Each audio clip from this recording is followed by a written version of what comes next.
Continuamos con nuestro estudio basado en el libro de Apocalipsis. Y antes de comenzar, me gustaría recordarles cuál es la gran afirmación del libro de Apocalipsis. ¿De qué trata este libro? Quiero leerte lo siguiente. Apocalipsis afirma esta gran verdad. Dios ha inaugurado su reino por medio de la muerte y la resurrección de Jesús, quien venció precisamente por medio de su muerte. Su muerte en la cruz no fue su derrota, sino su entronización y su victoria sobre el mal, el pecado y el mundo. Jesús restaurará todas las cosas en una nueva creación, cielos nuevos y tierra nueva, donde moran la justicia.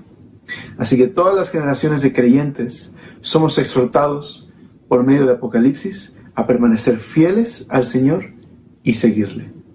De eso trata el libro de Apocalipsis. Esa es la gran afirmación de Apocalipsis. Ahora nosotros ya llegamos al capítulo 12 y creo que ha sido una bendición poder estudiar este libro y recibir consuelo y ánimo.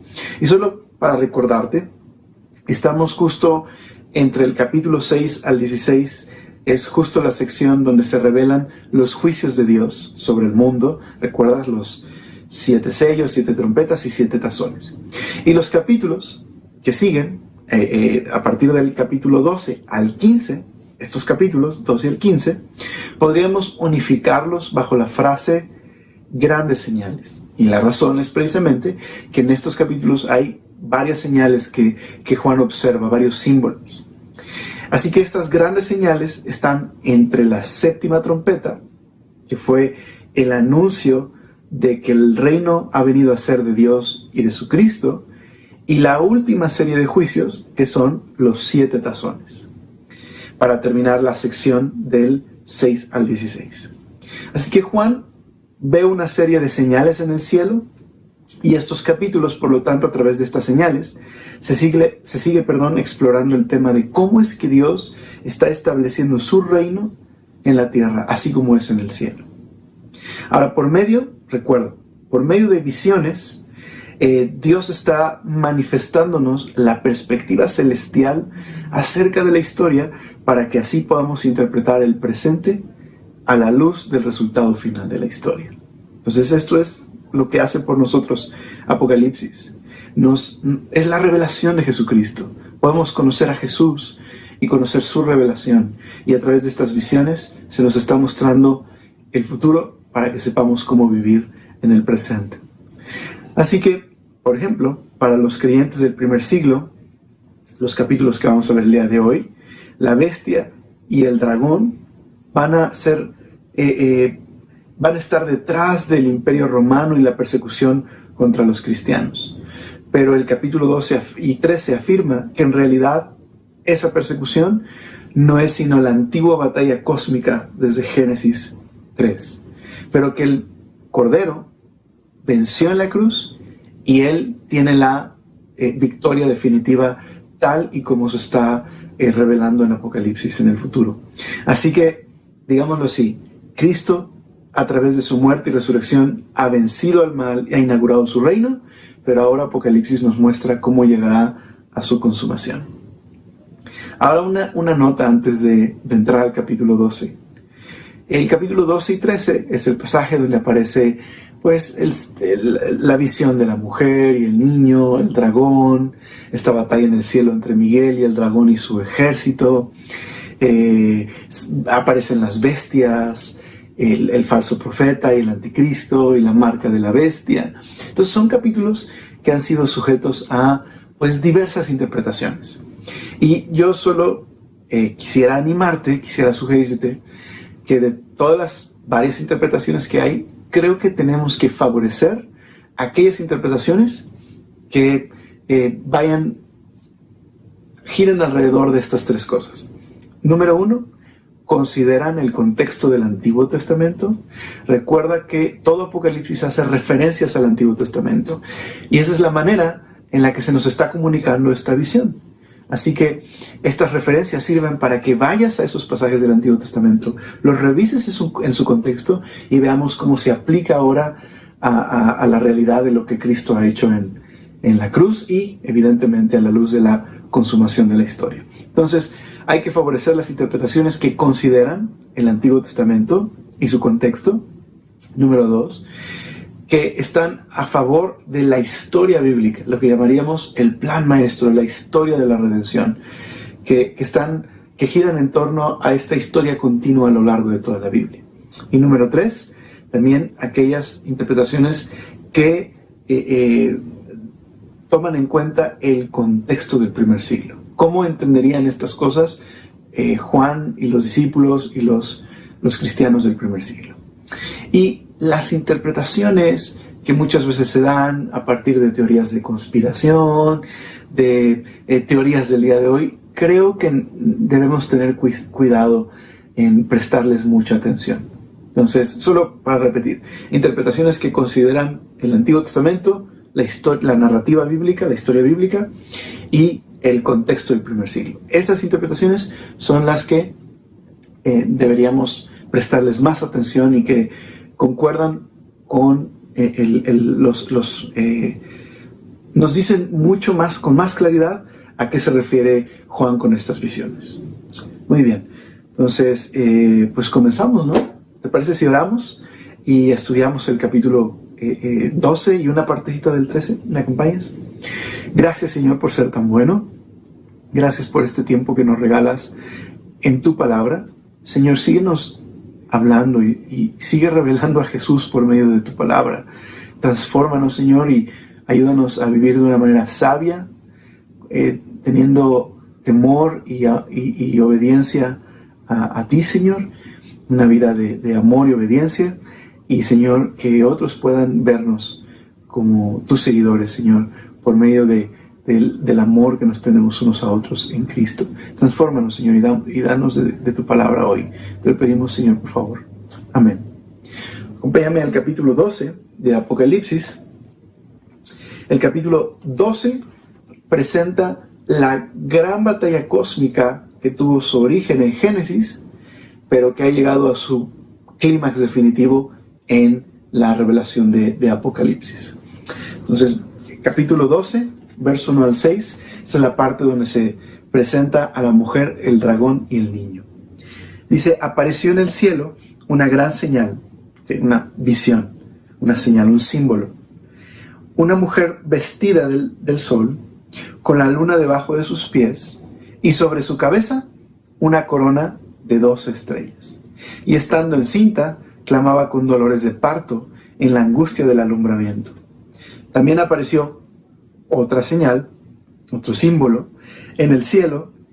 He aquí un gran dragón escarlata, que tenía 7 cabezas y 10 cuernos, y en sus cabezas 7 diademas. Y su cola arrastraba la tercera parte de las estrellas del cielo, y las arrojó sobre la tierra. Y el dragón se paró frente a la mujer que estaba para dar a luz, a fin de devorar a su hijo tan pronto como naciese. Y ella dio a luz un hijo varón, que regirá con vara de hierro a todas las naciones, y su hijo fue arrebatado para Dios y para su trono. Y vamos a leer el verso 6 también. Y la mujer huyó al desierto, donde tenía lugar preparado por Dios, para que allí la sustenten por 1270 días. La mujer, el dragón y el niño. Ahora, este pasaje se está describiendo una batalla cósmica, y que esta batalla se comprende cuando la leemos a la luz del origen de esta batalla, desde Génesis. Entonces, en Génesis vemos esta lucha antigua que ahora en Apocalipsis ha llegado a su clímax. Muy bien. ¿Quién es la mujer? Bueno, la mujer, la mayoría de comentaristas está de acuerdo en que representa a Israel o a un remanente fiel de Israel, porque las alusiones de este pasaje al Antiguo Testamento, por un lado tenemos alusiones a la historia de José. ¿Te acuerdas de la historia de José? José tiene un sueño donde ve a la luna, las estrellas inclinándose delante de él, y bueno, en esta historia, bueno, voy a leerte el versículo mejor. Génesis 37:9 dice: soñó aún otro sueño, y le contó a sus hermanos diciendo: he aquí he soñado otro sueño, y aquí el sol, la luna y 11 estrellas se inclinaban a mí. Y bueno, en Génesis, ese pasaje está pues representando a Israel.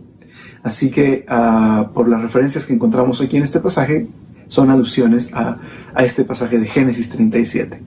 Pero a otro pasaje en el que se hacen aún más, una referencia más fuerte, es Génesis 3:15.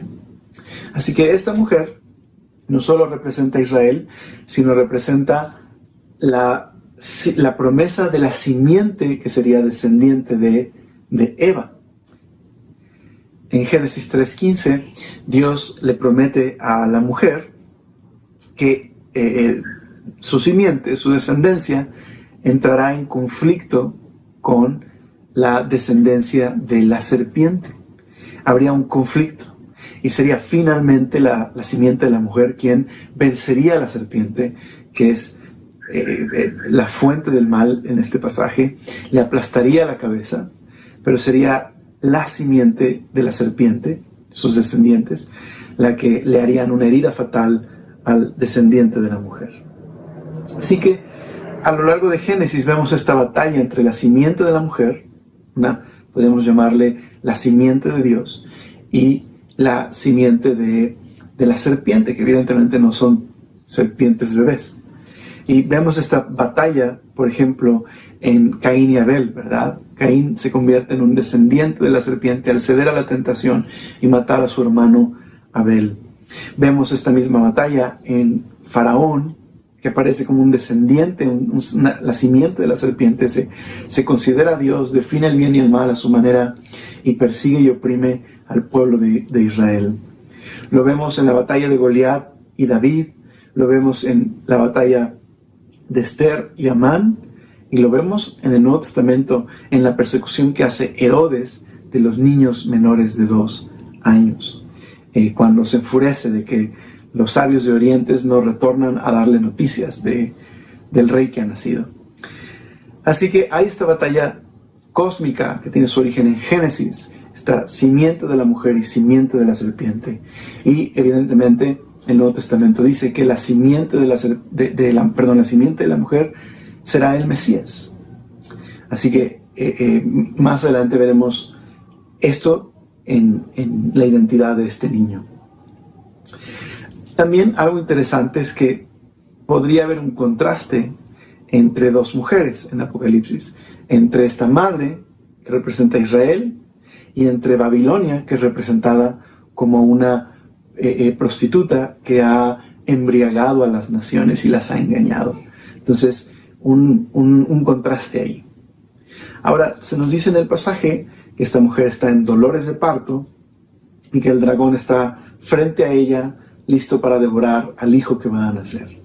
Bueno, en la Biblia, los dolores de parto generalmente representan un tiempo de tribulación y aflicción. Y en este pasaje, nosotros creemos que estos números que aparecen aquí, los números que la mujer huyó al desierto, los tiempos que se mencionan ahí, hace referencia precisamente a dolores de parto.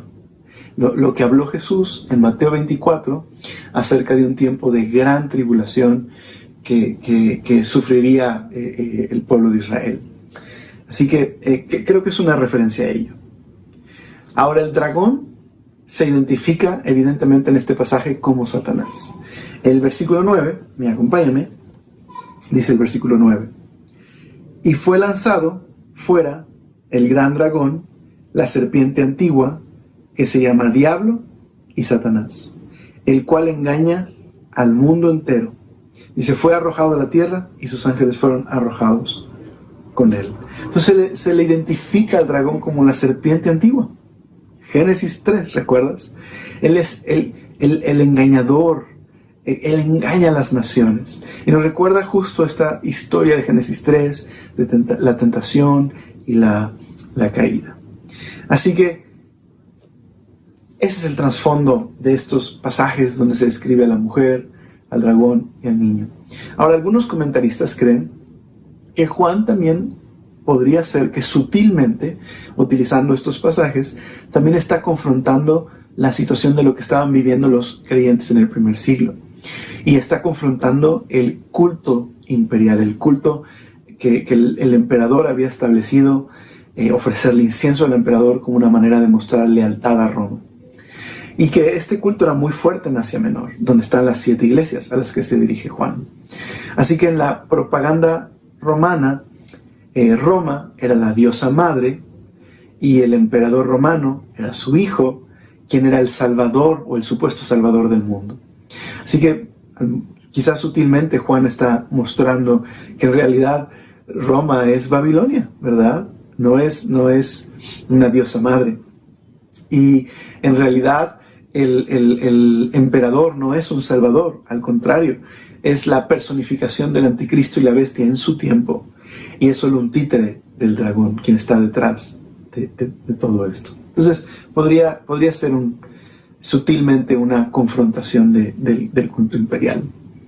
Ahora, la referencia que se nos hace a que el dragón arrastró a la tercera parte de las estrellas, regularmente los comentaristas lo consideran la rebelión de Satanás y sus huestes celestiales. Entonces, probablemente eso es lo que significa.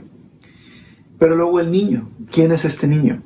Como hace ratito hacía referencia, este niño es el Mesías y se hace referencia a su reinado. Se nos dice en el capítulo 12:5 que este hijo varón regirá con vara de hierro a todas las naciones. Fue arrebatado para Dios y para su trono. Y esta es la promesa que se hace en Apocalipsis cuando Cristo le da esta promesa a las iglesias: a quien venciere, Jesús dice, le daré que gobierne las naciones junto conmigo con vara de hierro. Pero es la promesa del Salmo 2, es la promesa mesiánica del Salmo 2. En el Salmo 2 se le da esta promesa al Mesías: pídeme y te daré por herencia a las naciones, y como posesión tuya los confines de la tierra. Los quebrantarás con vara de hierro, como vasija de alfarero los desmenuzarás. Así que es una referencia al Mesías y la victoria final del Mesías. El Mesías tendrá la victoria sobre el dragón y establecerá su reino justo. Ahora, lo interesante es cómo vencerá al dragón, y lo veremos en un momento más. Pero se nos dice que esta mujer huyó al desierto, donde hay un lugar preparado por Dios. Entonces, una vez más, esto está en conexión con Mateo 23 y 24 y el sermón en el Monte de los Olivos, y puedes ir a ese pasaje en Mateo para poder, o en Marcos, para poder comprender un poquito más de lo que Jesús está diciendo aquí. Pero el desierto en la Biblia es un lugar importante, es un lugar donde Dios provee de protección, de provisión, pero también es un lugar peligroso, es un lugar donde el pueblo de Israel fue probado. Así que la mujer huye al desierto, y la medida de tiempo que se nos da aquí corresponde justo con lo que Daniel habló acerca de 3 años y medio de tribulación, y otra vez con lo que Mateo 24 habla acerca de la persecución de la nación de Israel. Ahora, el verso 7 a 9 se nos describe esta batalla, pero en el cielo, una batalla en el cielo. Dice el verso número 7. Después hubo una gran batalla en el cielo. Miguel y sus ángeles luchaban contra el dragón, y luchaba el dragón y sus ángeles. Pero no prevalecieron, ni se halló ya lugar para ellos en el cielo. Y fue lanzado fuera el dragón, la serpiente antigua, que se llama Diablo y Satanás, el cual engaña al mundo entero. Fue arrojado a la tierra, y sus ángeles fueron arrojados con él. Así que en esta porción se nos muestra esta batalla celestial donde Miguel y sus ángeles vencen al dragón y sus huestes. Ahora, es interesante porque en otro pasaje donde aparece Miguel, precisamente en el libro de Daniel, es justo lo que me adelanté, es justo lo que iba a decir. En el libro de Daniel vemos a Miguel, y Miguel está representando a Dios, y se nos dice en el libro de Daniel que Miguel estaba peleando con fuerzas malignas. Pero interesantemente, esas fuerzas malignas se nos dice que eran fuerzas que gobernaban sobre Persia y sobre Grecia.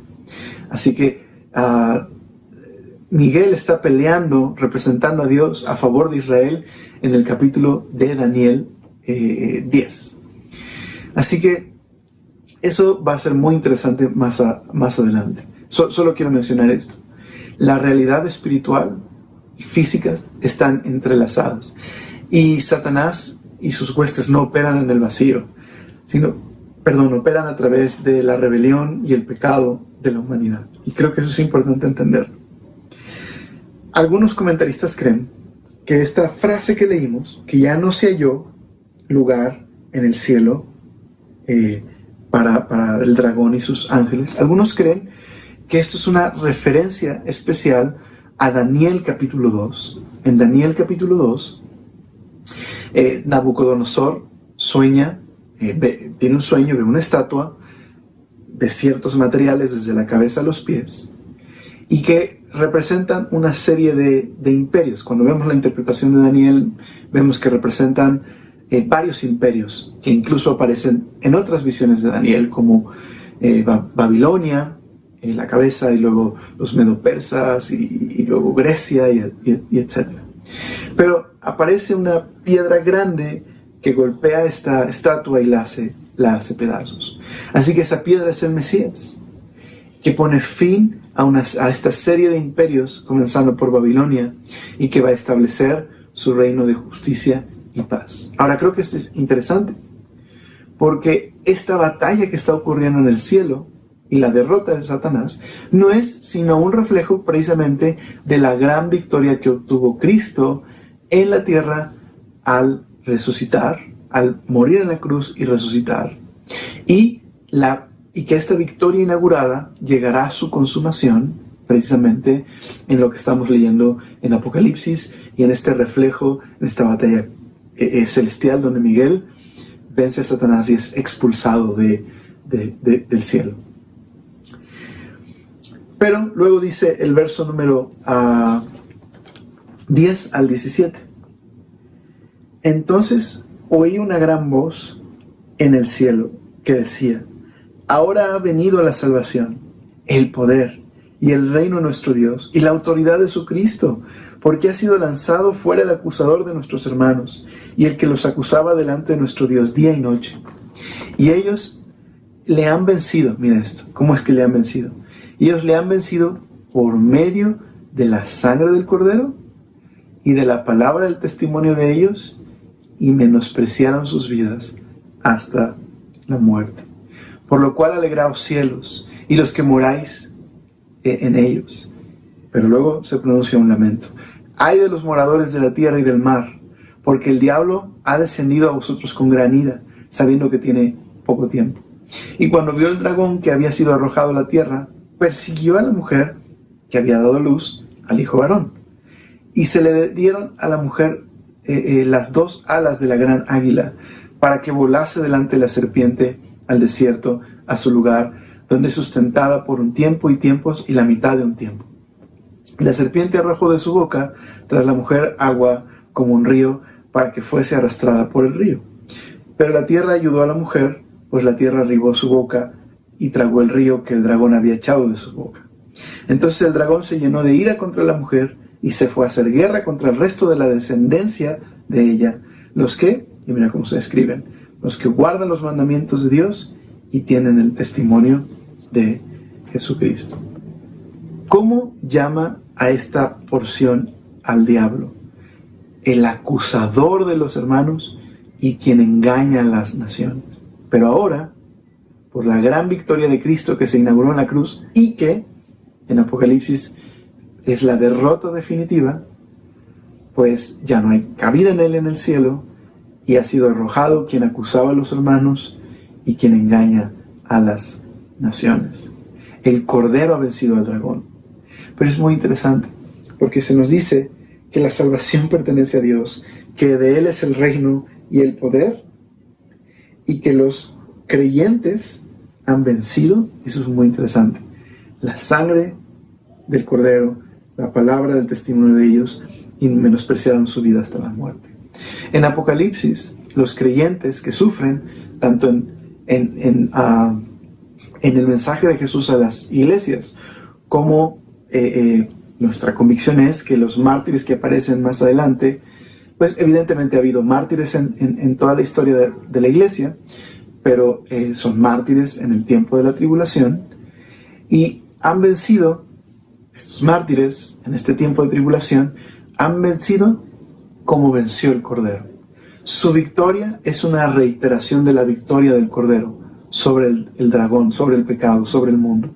¿Y cómo vencieron? Precisamente como venció el Señor, como mártires, dando testimonio hasta el final, menospreciando sus vidas. Así que esto es interesante. Jesús derrotó a Satanás en la cruz, venció dando su vida por sus enemigos, y así venció al verdadero mal que estaba detrás de sus enemigos, el dragón, la serpiente antigua. Venció en la cruz. Es lo que dice Colosenses, que despojó a principados y potestades de su poder, de su capacidad. Lo hizo en la cruz. Pero, pues, la derrota definitiva es en Apocalipsis. Ese es el triunfo definitivo. Se ha inaugurado la derrota de Satanás y está la victoria del Cordero presente. Pero en Apocalipsis es la derrota definitiva del mal. Ahora hay un lamento en el pasaje por los que moran en la tierra después de ser expulsado del dragón. Viene a la tierra con gran ira y porque sabe que tiene poco tiempo, persigue a la mujer y a su descendencia. Ahora, ¿cómo la va a perseguir? Pues eso es lo que vamos a ver un pedacito hoy del capítulo 13 y la siguiente semana vamos a ver cómo es que el dragón va a perseguir a la descendencia de la mujer. Pero se nos dice que esta mujer recibe alas de águila para ir al desierto. Ahora, ¿te acuerdas que decíamos que es importante favorecer las interpretaciones que toman en cuenta el contexto del Antiguo Testamento y son referencias principalmente al texto bíblico? A lo que me refiero es que muchas veces interpretamos estas ideas de alas de águila como aviones o helicópteros, y si bien podrían ayudarnos a imaginarnos cómo podría ser si esto sucede en un futuro, pero en realidad Juan está haciendo referencia a pasajes del Antiguo Testamento. Así que con alas de águila y el desierto, precisamente se nos está haciendo una referencia a Éxodo 19. Dios rescató a la nación de Israel de la esclavitud de Egipto, y el lenguaje que se utiliza para describir este rescate del Señor de la nación de Israel fue como un águila que les rescató con sus alas. Eso es lo que dice Éxodo 19. Entonces, una vez más, el desierto para Israel fue un lugar de protección, fue un lugar de refugio. Dios venció a Faraón en los enemigos que perseguían al pueblo, la antigua batalla, ¿te acuerdas? Y les proveyó en el desierto de maná y de sustento, como en esta historia se nos dice que Dios sustentará a su pueblo en el futuro. Y una vez más, la medida de tiempo que se da aquí está relacionada con los 3 años y medio de tribulación que aparecen en Daniel y la mención del sermón del Monte de los Olivos en Mateo 24. Ahora, inundación aquí, se nos dice que sale agua de un río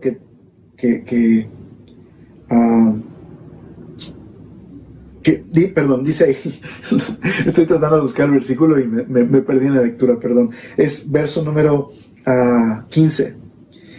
Dice ahí, la serpiente se arrojó de su boca tras la mujer agua como un río para que fuese arrastrada por el río, pero la tierra ayudó a la mujer, pues la tierra abrió su boca y tragó al río. Entonces aquí esta inundación, este río, puede representar precisamente persecución, sufrimiento, y la mención de que sale de la boca del dragón, este río, pues es posible que se esté describiendo una persecución que proviene de engaños y calumnias que precisamente provocan esa persecución. Ahora, la mención de la tierra ayudando a la mujer y tragándose el río es una vez más una referencia a la historia de Éxodo y Faraón y el rescate del pueblo. Dios como un águila rescatando al pueblo. En Éxodo 15, en este cántico del mar, como se le conoce, se menciona a la tierra, metafóricamente, como la ayuda de Dios frente al ejército de Faraón. Así que la ira del dragón se extiende no solo a la mujer, sino a los descendientes de la mujer.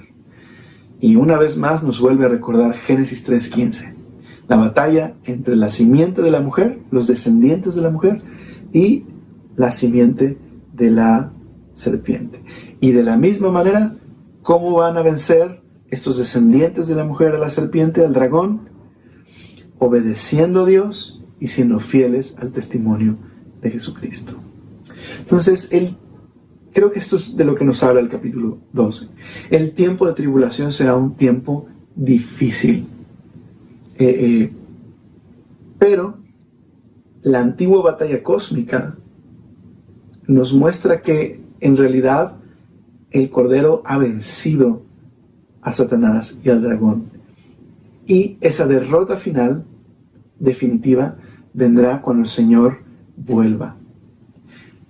Pero, mientras tanto, los creyentes, así como los creyentes en Apocalipsis vencen, menospreciando sus vidas, obedeciendo a Dios, siendo fieles al testimonio, de la misma manera los creyentes vencemos el día de hoy la influencia del dragón. Entonces, creo que nos lleva a meditar en dos cosas, esta parte del capítulo 12. Dios sigue en control.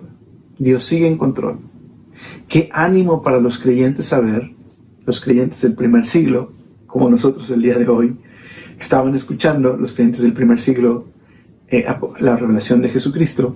Qué ánimo para ellos saber que en realidad el dragón, quien está en realidad detrás de Nerón y Domiciano y la persecución contra los cristianos, esa es la realidad.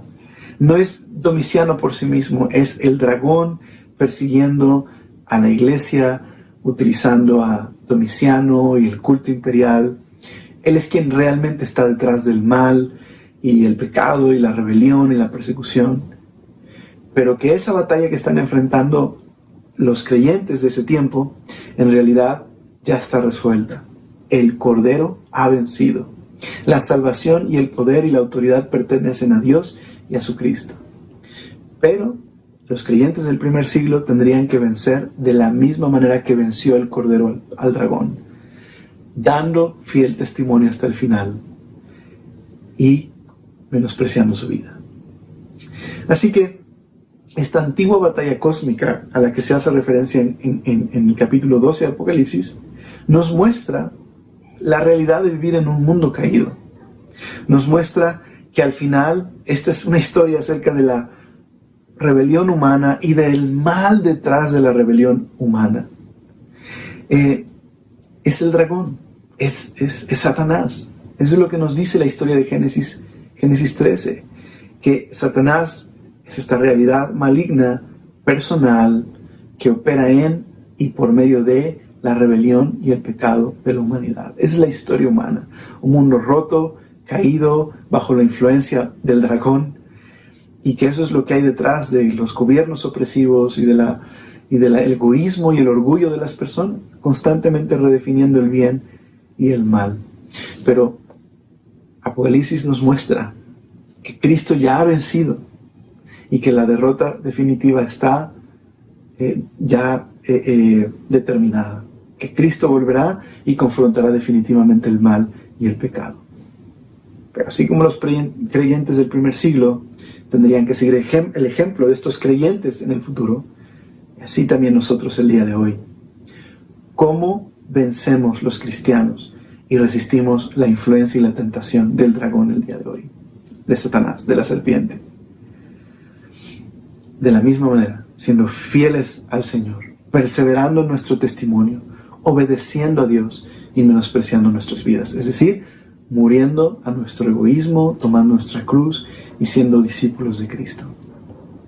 Así que es algo triste que muchas veces cuando se habla de guerra espiritual el día de hoy en muchas congregaciones, convertimos el asunto de la guerra espiritual en un asunto de emocionalismos y exorcismos, y bueno, por favor, no me malentiendas.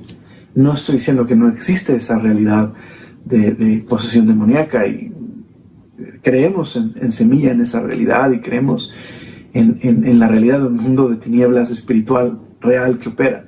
Pero a lo que voy es que lo convertimos en algo que desvía la atención de cómo es que los creyentes hacemos verdadera guerra espiritual, que no es lo que usualmente pensamos por guerra espiritual. Por lo menos en este pasaje, la guerra espiritual es lo que dice ahí: guardando los mandamientos de Dios, dando testimonio de Jesucristo, venciendo por la sangre del Cordero.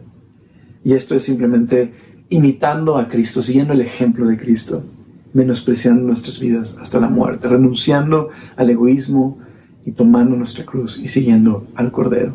Es la manera en la que vencen los cristianos la influencia de la serpiente el día de hoy. Por otro lado, tenemos esta historia del desierto. La mujer huye al desierto, y el desierto es un tema que corre por toda la Biblia. Así que hay una línea de continuidad en la Biblia en estos temas: el desierto, el templo, el éxodo en un nuevo éxodo. Y en el Nuevo Testamento se nos dice que los cristianos también hoy estamos en una situación similar a Israel en el desierto. Y así como en el futuro Israel volverá a huir al desierto, el día de hoy nosotros estamos en esta situación tipo el desierto. Israel fue rescatado de la esclavitud y de la muerte, y estaba en un caminar hacia la tierra prometida. Y en ese caminar aprendieron a confiar en Dios, recibieron provisión de Dios y también fueron probados y tentados. Así la iglesia hemos sido rescatados de la esclavitud del pecado y de la muerte, y nos dirigimos hacia la promesa de la vida eterna. Pero mientras llegamos, hoy estamos en un ambiente tipo desierto, donde Dios nos provee, Dios cuida de nosotros, pero existe la realidad de la tentación, la realidad de la prueba, la realidad de la persecución, la realidad de engañarnos a nosotros mismos, como sucedió en el tiempo del Éxodo. Y por eso la invitación es mantenernos fieles al Señor, confiando en Él, aferrándonos a lo que Cristo hizo por nosotros, dando testimonio de Él. Estamos en un ambiente como en el desierto, donde Dios nos protege y nos provee, pero también es un lugar de tentación y de prueba y de la realidad de la influencia del dragón en el mundo. Entonces, una vez más, ¿cómo resistimos la influencia del dragón? Aferrándonos a Cristo, confiando en su provisión diaria, viniendo a su provisión en la palabra, dependiendo de la oración, congregándonos, aunque el día de hoy sea de una manera virtual, y confiando en la bondad del Señor, confiando en la bondad del Señor. Israel se dio a la tentación en el desierto cuando quitaron sus ojos del Señor y empezaron a cuestionar la bondad de Dios. Génesis 3, la influencia del dragón. Cuestionaron la bondad de Dios y empezaron a quejarse de la bondad de Dios, y a decir que si Dios realmente fuera bueno no los hubiera traído hasta ese lugar y quería matarlos, y etc. Así que el desierto es un lugar donde se muestra quiénes somos realmente y en quién hemos confiado realmente. Y por lo tanto hemos sido llamados a aferrarnos a Él y a confiar en Él y amarle. Ahora, en lo particular, en lo que estás viviendo el día de hoy, en tu casa, con tu familia, en el trabajo, el Señor quiere darte provisión, quiere que sepas que te ama y cuida de ti, y que Él ha vencido al pecado, Él ha vencido al pecado y a la muerte, y que puedes confiar en Él, puedes confiar en esa victoria definitiva, que vendrá en la consumación, pero que ya está dictaminada, por decirlo así, y que hoy tenemos victoria por medio de Él. Pero la victoria la experimentamos cuando imitamos los pasos del Cordero. Vencemos, como dice ahí, por medio de la sangre del Cordero, la palabra del testimonio, y menospreciando nuestras vidas hasta la muerte. Entonces necesito tomar mi cruz, necesito reconocer a Cristo en mi vida, necesito aferrarme a Él para poder caminar con Él y perseverar en el testimonio y en la vida de obediencia y amor al Señor. Entonces, ¿por qué no oramos y le pedimos al Señor que nos ayude a vivir de esta manera? ¿Me acompañas a orar? Señor, gracias por habernos salvado, gracias por habernos dado vida, Señor, y te pedimos que puedas fortalecernos, Señor, que en medio de esta batalla que tenemos, Señor, esta batalla espiritual, podamos dar testimonio de ti, Señor, podamos aferrarnos a Jesús. Y, Señor, gracias porque tú estás con nosotros en este tiempo, Señor. Tú nos provees de tu presencia y tu cuidado y tu amor, Señor. Líbranos de quejarnos, Señor, y líbranos de que nuestros ojos se aparten de ti, Señor, y ayúdanos a mantenernos fieles a ti, Señor. Gracias porque tú eres el que haces tu obra en nosotros, Señor, y el que pone el querer como el hacer por tu buena voluntad. Señor, queremos amarte en respuesta al amor que tú nos has dado. Y te pido por mis hermanos que estén quizás batallando por algunas dificultades, que tengan conflictos y retos que están enfrentando, Señor. Señor, fortaléceles y ayúdales a tener esperanza y consuelo en que tú has vencido, Señor, y que, Señor, tu victoria está asegurada, Señor, y que podamos confiar en ti. Te damos gracias por todo esto en el nombre de Jesús. Amén.